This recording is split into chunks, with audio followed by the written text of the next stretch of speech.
Magluto nga tayo ng scorpion pusit, sabi nila. Ayan. Meron tayong pusit. Ayan.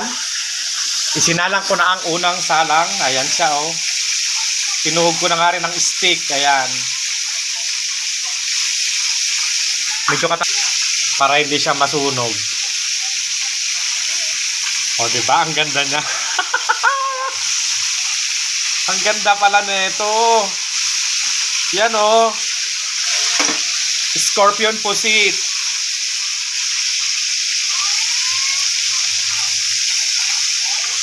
Ayan siya, oh. Tinuhog-tuhog na nga ng stick. Ito na nga po ang ating unang batch. Ganito ang itsura niya, oh. Ayan. Oh.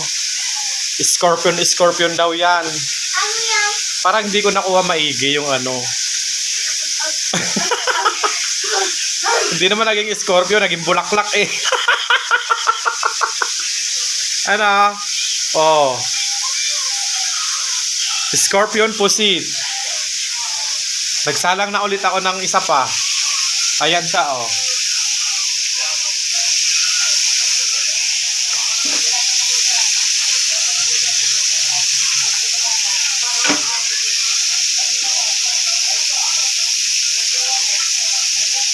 Tapos gagawa tayo ng sausawan. Ito nga po ang ating scorpion pusit.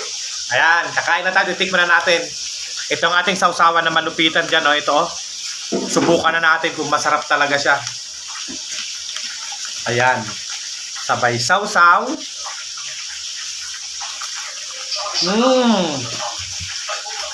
Sarap. Maranghang-anghang. Sarap naman. Ganito ang kinalabasan niya, oh. Bumaluktot yung mga paa. Ayan siya, oh. Sarap. Sarap ng ating scorpion pusit.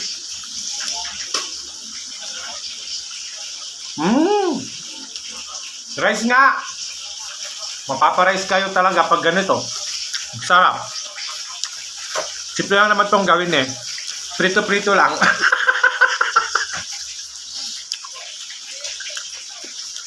Comment nyo kung taga saan kayo para alam ko rin.